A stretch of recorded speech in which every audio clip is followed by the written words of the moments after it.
Rasulullah Shallallahu Alaihi Wasallam jasadnya telah dikubur, masa kenabian telah lewat, akan tetapi mukjizat tersebut akan terus berlanjut sampai hari kiamat, saudara. Ibadah Allah, segala hal yang berkaitan dengan Al-Quran akan menjadi mulia dan dimuliakan oleh Allah Subhanahu wa Ta'ala. Seseorang yang paling mulia adalah yang mengajarkan Al-Quran. Nabi sallallahu alaihi wasallam bersabda, khairukum man ta'allama al-Qur'ana wa 'allama. Sebaik-baiknya kalian, kata Nabi, adalah yang belajar Al-Quran dan mengajarkan Al-Quran. Seseorang menjadi mulia bukan karena jabatannya, bukan karena hartanya, tapi yang paling dekat hubungannya dengan Al-Quran, kata Nabi, saudara. Lama dari situ, ibadah Allah, bahkan rumah yang paling mulia bukanlah rumah yang besar, bukanlah rumah yang mewah, bukanlah rumah dinas, tapi Nabi mengatakan, al-baitul ladzi quri'a fihi al-Qur'an yatara'a li ahli as-sama' kama tatara'a an-nujum li ahli al-ard. Kata Nabi sallallahu alaihi wasallam, rumah yang dibacakan di dalamnya Al-Quran akan nampak terang benderang bagi penduduk langit, sebagaimana penduduk bumi terang benderang melihat bintang-bintang, saudara. Rumah menjadi mulia karena di dalamnya dibacakan Al-Quran, meskipun rumahnya kubur, saudara. Tidak sampai di situ, ibadah Allah. Bulan yang paling mulia adalah bulan Ramadan. Kenapa Ramadan menjadi bulan yang paling mulia? Karena Allah mengatakan dalam Al-Quran, syahrul Ramadan alladzi unzila fihi Al-Quran.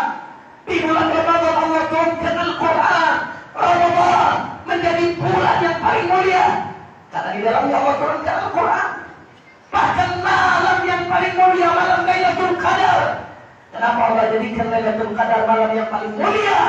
Karena Allah berfirman, inna anzalnahu fi Lailatul Qadar. Kami turunkan Al-Quran di malam Lailatul Qadar, kata Allah Subhanahu wa Ta'ala. Sosok yang berkaitan dengan Al-Quran menjadi sosok yang paling mulia. Tempat yang berkaitan dengan Al-Quran menjadi tempat yang paling mulia. Waktu yang berkaitan dengan Al-Quran menjadi waktu yang paling mulia, saudara. Bahkan malaikat yang paling mulia adalah malaikat Jibril, dan tugasnya adalah menurunkan wahyu. Wahyu termulia yang diturunkan Jibril adalah Al-Quran. Dan Nabi yang paling mulia adalah baginda Nabi besar Muhammad sallallahu alaihi wasallam. Wahyu termulia Al-Quran Allah khususkan untuk Nabi yang paling mulia, ibadah Allah. Karenanya, saudara, siapa yang muliakan Al-Quran akan dimuliakan oleh Allah Subhanahu wa Ta'ala. Waktu, tempat, sosok, kalau sudah berkaitan dengan Al-Quran menjadi mulia. Lebih-lebih memuliakan Al-Quran dimuliakan oleh Allah Subhanahu wa Ta'ala, saudara. Karenanya belakangan ini kita umat Islam di dunia, 1,5 miliar lebih umat Islam di dunia, digores perasaannya, diinjak-injak harga diri kita dengan dibakarnya Al-Quran di Swedia, saudara. Begitu juga penghinaan terhadap Al-Quran yang terjadi di Belanda dan Denmark, saudara. Pada hakikatnya pembakaran Al-Quran yang terjadi di Swedia dan penghinaan Al-Quran yang terjadi di Denmark dan Swedia menunjukkan beberapa hal. Yang pertama, saudara, mereka yang menghinakan Al-Quran pada hakikatnya mereka sedang menghinakan diri mereka sendiri, saudara. Baik secara personal atau secara kelompok atau secara institusi kenegaraan, coba-coba menghinakan Al-Quran, dihinakan oleh Allah. Cukuplah sebagai kehinaan bagi mereka di dunia, saudara. Bahwasanya publik masyarakat dunia saat ini menilai mereka-mereka di Eropa, di Barat yang Islamofobia, yang mendukung pembakaran Al-Quran, yang mendukung penghinaan Al-Quran. Publik mata dunia melihat mereka sebagai orang-orang yang bermuka dua dzulwajhain, berstandar ganda, munafik, saudara. Kenapa demikian? Karena mereka selalu bicara tentang respek, saling menghormati, selalu bicara tentang saling menghargai, selalu bicara tentang anti diskriminasi. Ketika ada orang yang menyinggung LGBT, membakar daripada bendera pelangi yang dianggap identik dengan LGBT, mereka marah, menuding-nuding. Ini namanya LGBT fobia, itu namanya homofobia. Begitu pula ketika ada yang bakar bendera Israel, mereka marah, menuding-nuding. Ini namanya Yahudi fobia. Tapi apa yang terjadi, saudara? ketika ada yang membakar Al-Quran, ketika ada yang menghinakan Al-Quran, orang-orang Islamophobia tadi yang merasa paling toleransi, paling anti diskriminasi, justru mereka mengatakan itu adalah kebebasan berpendapat, itu adalah kemerdekaan berpendapat, itu adalah kreativitas. Saudara, ini adalah adab di dunia sebelum adab di akhirat, saudara. Adab di dunia, dunia publik, masyarakat dunia melihat bagaimana standar ganda yang ada pada orang-orang Islamophobia. Mereka ketika menghinakan Al-Quran, pada hakikatnya bukan menghinakan Al-Quran, tapi sedang menghinakan diri mereka sendiri kepada Allah di dunia dan akhirat, baik di dunia sebelum di akhirat. Kemudian yang kedua, saudara, pembakaran Al-Quran yang terjadi oleh kelompok Islamophobia, kelompok anti-Islam, tidak layak dan tidak bukan adalah rasa kekhawatiran terhadap tersebarnya Islam secara pesat di Eropa, saudara. Saat ini statistik menunjukkan jumlah umat Islam di Eropa terus bertambah. Semakin hari semakin banyak rumah-rumah ibadah orang Muslim yang mulai kosong dibeli oleh umat Islam, dijadikan masjid. Allahu Akbar, Alhamdulillah, pertolongan Allah Subhanahu wa Ta'ala. Sudah, inilah yang membuat mereka khawatir. Akhirnya kamak ibadah Allah, Al-Quran pun dibakar, saudara. Saya jadi teringat kepada sabda Nabi Muhammad sallallahu alaihi wasallam di dalam sebuah hadis. Rasulullah sallallahu alaihi wasallam bersabda, "La yablughanna hadzal amru ma balagha al-layl wan nahar wa la yatruku Allah baita qadarin wa la wabarin illa adkhalahu Allah hadzal din bi'izzi 'azizin aw bidhilli dalilin." Sadaqa Rasulullah sallallahu alaihi wasallam. Kata Rasulullah sallallahu alaihi wasallam, la yablughanna hadzal amru ma balagha al-layl wan nahar. Agama ini, syariat ini, Al-Quran termasuk di dalamnya, saudara. La yablughanna ma balagha al-layl wan nahar, akan sampai kepada sebuah titik di atas muka bumi yang dijangkau oleh siang dan malam hari.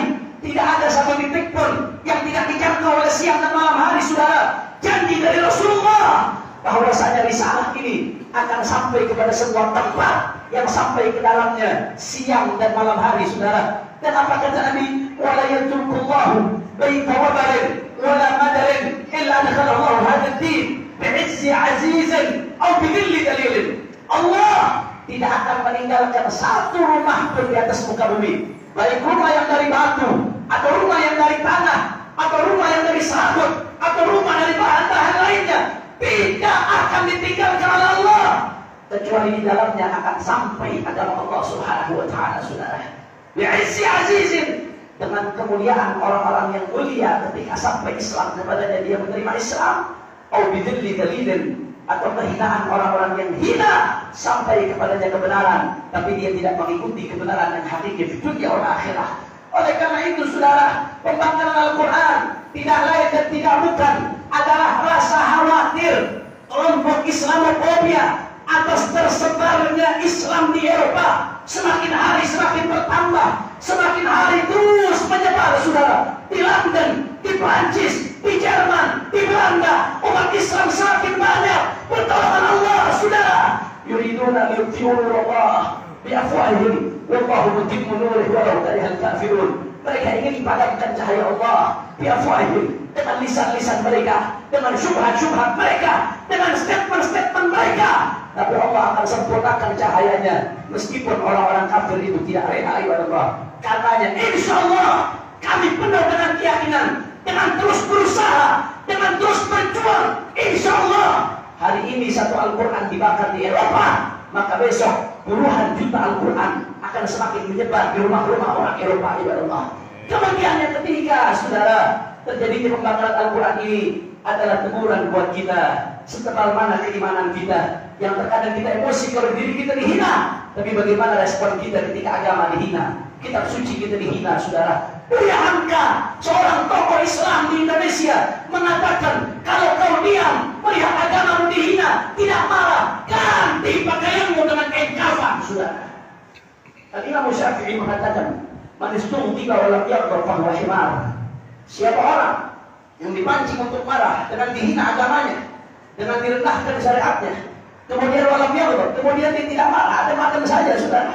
Giliran dirinya dihina marah, giliran urusan kelompoknya dihina marah, giliran tokohnya dihina marah, tapi agamanya dihina, kitab sucinya dihina, yang akan menyelamatkan dia di akhirat, dia diam-diam saja, adem-adem saja, tidak ada perasaan gusar, gelisah, marah dalam hatinya, sudah, maka fahuwa himar.